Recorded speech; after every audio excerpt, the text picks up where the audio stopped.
बिस्मिल्लाहिर्रहमानिर्रहीम। अपने last lecture में हमने वर्क, एनर्जी और फोर्स का थोड़े से रिलेशन के बारे में पढ़ा था। आज हम work done by constant force से रिलेटेड सारी बातें पढ़ेंगे। वर्क के बारे में सारी बातें पढ़ेंगे कि कितने टाइप के वर्क होते हैं और सारी उसकी एक्सप्लेनेशन। तो हम अपने टॉपिक को स्टार्ट करते हैं, work done by constant force. Work हमारे पास बेसिकली डॉट प्रोडक्ट है फोर्स और डिस्प्लेसमेंट का। ये हमने अपने लास्ट लेक्चर में भी इस टॉपिक को थोड़ा सा देखा था। तो फोर्स और डिस्प्लेसमेंट का डॉट प्रोडक्ट। अब इसमें ये बात देखने की है कि आपके पास जो फोर्स है वो भी वेक्टर क्वांटिटी है और जो डिस्प्लेसमेंट है वो भी वेक्टर क्वांटिटी है, लेकिन वर्क आपके पास स्केलर क्वांटिटी होता है। अब ये किस तरह से होता है, या पूरा लेक्चर देखोगे, इस लेक्चर को समझोगे तो ये पॉइंट्स आपको क्लियर हो जाएंगे। सेकेंडली, आप किस तरह वर्क को डिफाइन कर सकते हो कि work done on a body by constant force, force आपके पास कांस्टेंट हो, is defined as the product of magnitude of displacement, displacement की इधर डायरेक्शन अभी नहीं ले रहे, magnitude of displacement and the component of force in the direction of displacement. Displacement का मैग्नीट्यूड और जो डिस्प्लेसमेंट की डायरेक्शन में, जो डिस्प्लेसमेंट की डायरेक्शन है उस डायरेक्शन में जो फोर्स का कंपोनेंट होगा, इन दो चीजों को लेकर हम अपने वर्क को डिफाइन कर सकते हैं इनके प्रोडक्ट से। किस तरह से कि W is equal to F cos theta, force का कंपोनेंट और साथ displacement. When a constant force is applied on a body and it covers the displacement in the direction of force, then work is done. अब वो क्या कह रहे हैं कि आपके पास कोई कांस्टेंट फोर्स है, वो किसी बॉडी पे अप्लाई हो रही है और बॉडी उस फोर्स की डायरेक्शन में डिस्प्लेसमेंट कवर कर रही है, तो आपके पास वर्क डन हो रहा है। लेकिन अगर ऑपोजिट डायरेक्शन में हो तब भी वर्क हो रहा होता है, लेकिन अभी एट द स्टार्ट आप इस डेफिनेशन को माइंड में रखो कि उसी डायरेक्शन में है तो वर्क है। जिस तरह से इस तस्वीर में क्या है कि एक इंसान है, वो एक ब्लॉक को अपनी तरफ पुल कर रहा है, वो फोर्स जिस डायरेक्शन में लगा रहा है, डिस्प्लेसमेंट भी उसी डायरेक्शन में हो रही है। तो इधर हम क्या कहेंगे स्टेटमेंट के अकॉर्डिंग कि वर्क हमारे पास हो रहा है इस कंडीशन में। अगर आप इसके कंपोनेंट्स देखो तो एफ एक्स ऐसे बनेगा और एफ वाई इस डायरेक्शन में है और एंगल थीटा ऐसे बन रहा है डिस्प्लेसमेंट और फोर्स के बीच में। After that, consider constant force F is applied on a body at an angle with displacement D.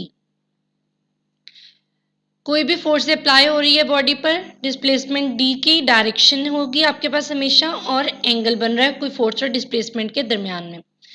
Resolve force into its rectangular components, simply rectangular components में उसको डिवाइड कर देना है। ये एफ एक्स में आपने एफ एक्स ले लिया, फोर्स ये थी और डिस्प्लेसमेंट इस लाइन पर, जिस तरह अभी पिछली तस्वीर में हमने देखा, और उनके बीच में एंगल थीटा। फोर्स के कंपोनेंट्स ले लिए, दैट इज एफ एक्स और दूसरा कंपोनेंट एफ वाई। अब ये जो बातें हैं कि F X equal to F cos theta, F Y equal to F sine theta, ये हम बहुत इन डिटेल पढ़ चुके हैं। प्रोजेक्टाइल मोशन में आपको ये सारे पॉइंट्स मिल जाएंगे कि ये वैल्यूज किस तरह से फाइंड आउट होती हैं। सिंपल हाइपोटेन्यूज और बेस और परपेंडिकुलर, इन सबको अरेंज करके आप ये वैल्यूज निकालते हो। तो खैर इधर आपने क्या किया है, एक्स कंपोनेंट और वाई कंपोनेंट ले लिया है। अब वो क्या कह रहे हैं कि resolve force into its rectangular component F X equal to F cos theta and F Y is equal to F sine theta. X में हमेशा कॉस और वाई में हमेशा sine. The horizontal component of force F cos theta is along the direction of displacement D.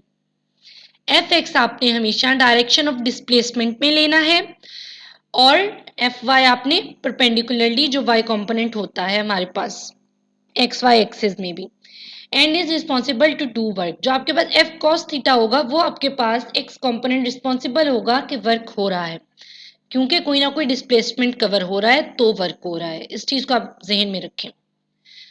इसके बाद है हमारे पास कि वर्क क्या है बेसिकली, जो हम कंपोनेंट्स में, ताकि उसको सही से डिफाइन कर पाए, तो वर्क हमने इस तरीके से डिफाइन कर दिया कि डिस्प्लेसमेंट का मैग्नीट्यूड, ये बात इधर बार बार लिखी हुई है कि मैग्नीट्यूड ऑफ डिस्प्लेसमेंट, इधर डायरेक्शन की बात नहीं हो रही। इस चीज को आपने हमेशा जहन में रखना है कि मैग्नीट्यूड ऑफ डिस्प्लेसमेंट मल्टीप्लाई होगा component of force in the direction of displacement.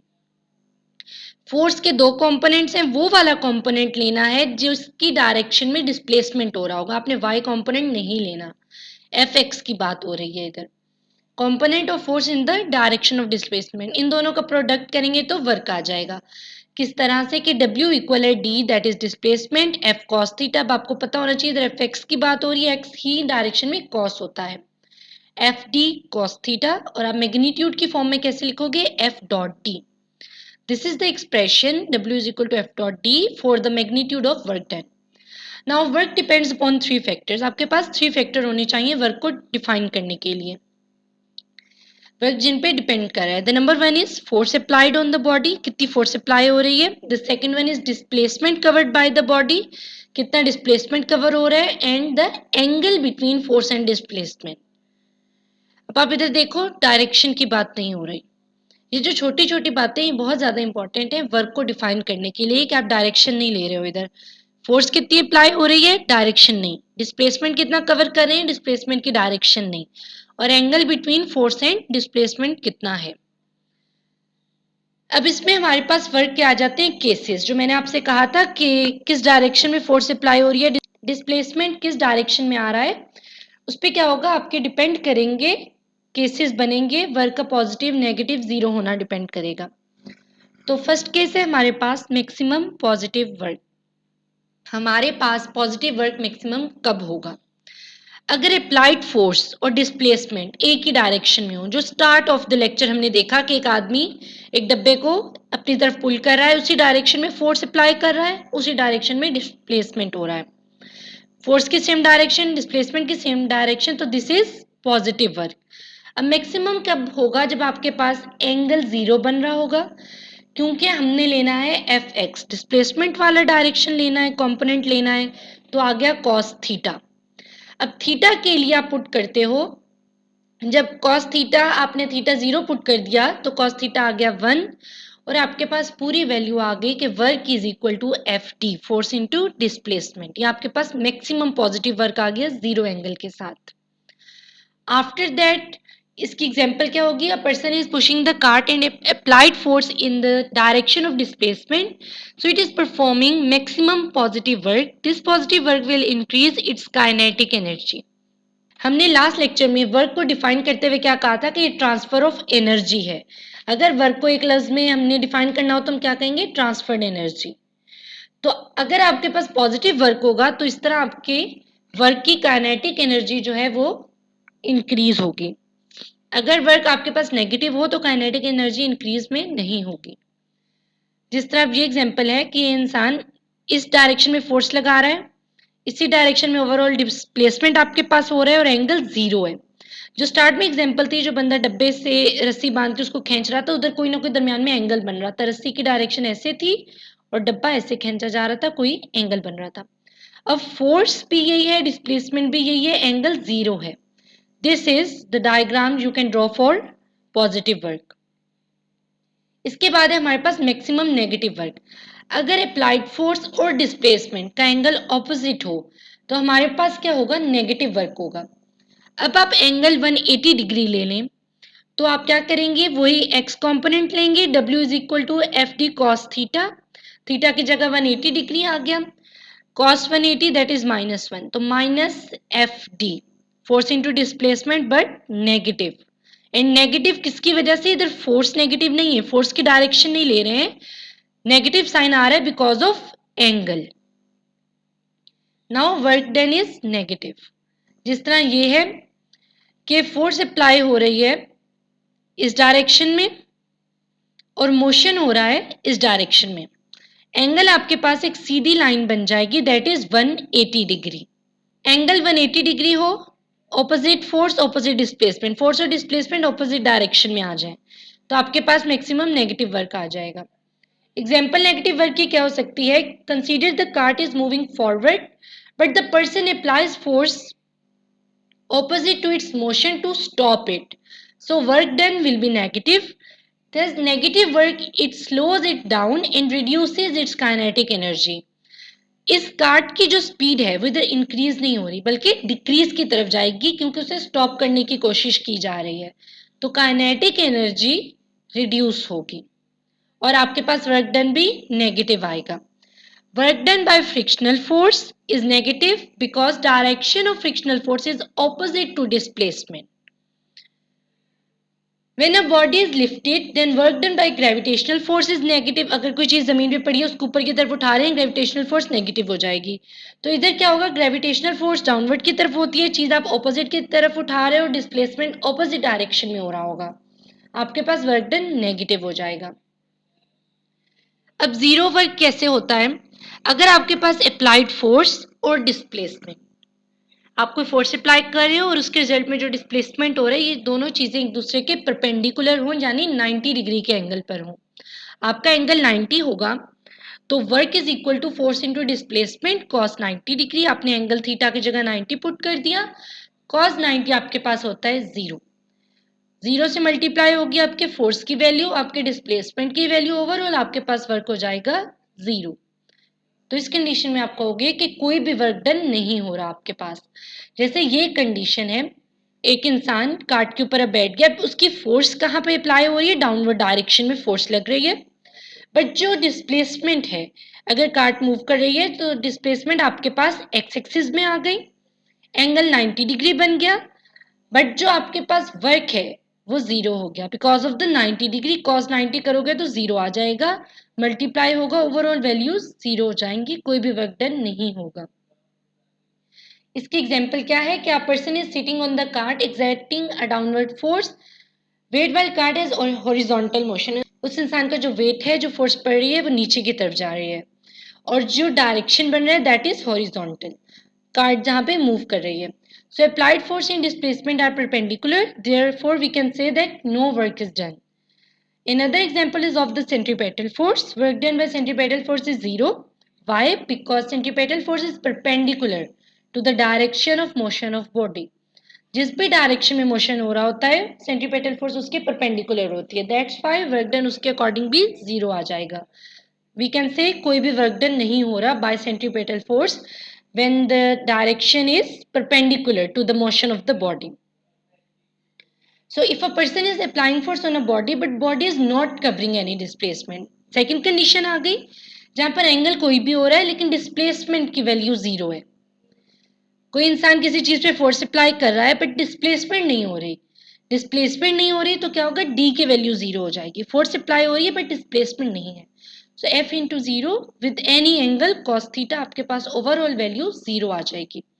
इसकी एग्जांपल क्या है कि person is applying the force on cart but cart is not moving, so no work is done.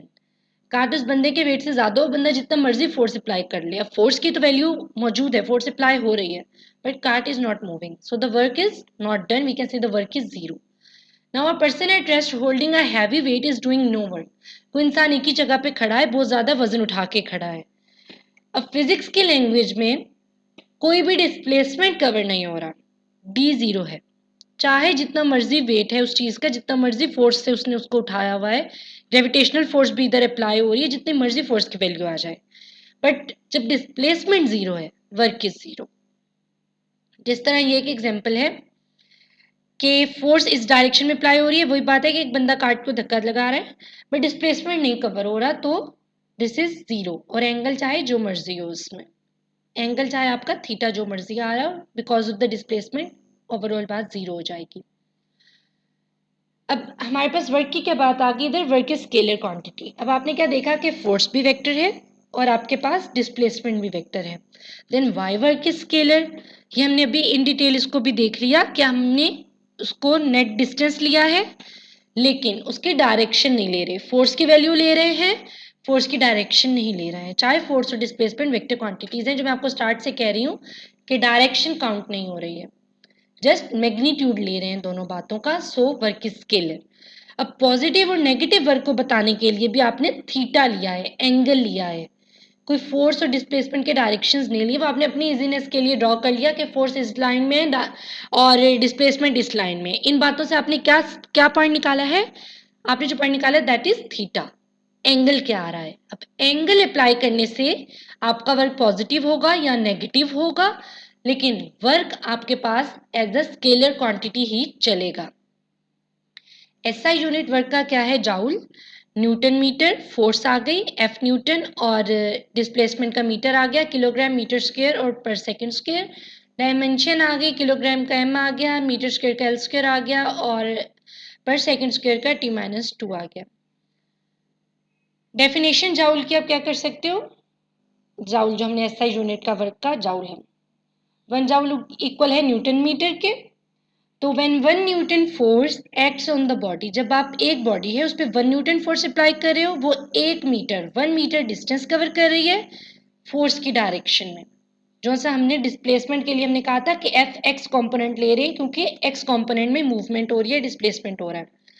तो the work done is said to be 1 joule. This is how you can define 1 joule. So अब next thing है graphical representation of work. इसमें आपने क्या देखना है, आपने force लिया है वाई एक्सिस में, डिस्प्लेसमेंट आप ले रहे थे एक्स एक्सिस में, कोई भी डिस्टेंस डिस्प्लेसमेंट इधर कवर हो रहा है, डिस्प्लेसमेंट आपका एक्स एक्सिस में है।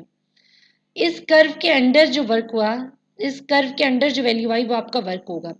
ये वो कंडीशन है जिसमें आपके पास एंगल नहीं है। तो इसमें क्या है, आपने फोर्स इंटू डिस्प्लेसमेंट करना होता है OP multiply by OR। Graphically the area under the force displacement curve, ये इसमें represents the work done by force. If we plot graph between force and displacement, the area under FD graph OP into OR is equal to work FT, which is equal to work. If the force F makes an angle with horizontal, ये OP और OR जो लिखे हुए हैं वो यही है, force और डिस्प्लेसमेंट, जहां पे आपने उसको वैल्यू दी है एक्स एक्सिस और वाई एक्सिस, उनका प्रोडक्ट। तो area under FT graph equal to W। If force F makes an angle with horizontal, then the graph is plotted between F cos and D. अगर force इसका perpendicularly लेने के बजाय आप इस तरह से लोगे तो फोर्स और डिस्टेंस के दरमियान में कोई ना कोई एंगल बन रहा होगा। तो उस वक्त क्या होगा, इधर आप इक्वल टू एफ डी लेने के बजाय F D cos theta, F cos theta D इस तरह से लिखोगे, जैसे अभी हमने पूरे लेक्चर में इसको लिखा है। तो ये था हमारा आज का लेक्चर। आई होप आपको ये टॉपिक क्लियर हुआ होगा। अगर आपकी कोई भी कंफ्यूजन है, कोई पॉइंट आपको नहीं समझ आया तो आप कमेंट सेक्शन में पूछ सकते हैं। इस वीडियो को लाइक करें, कमेंट करें, शेयर करें और चैनल को ज़रूर सब्सक्राइब करें।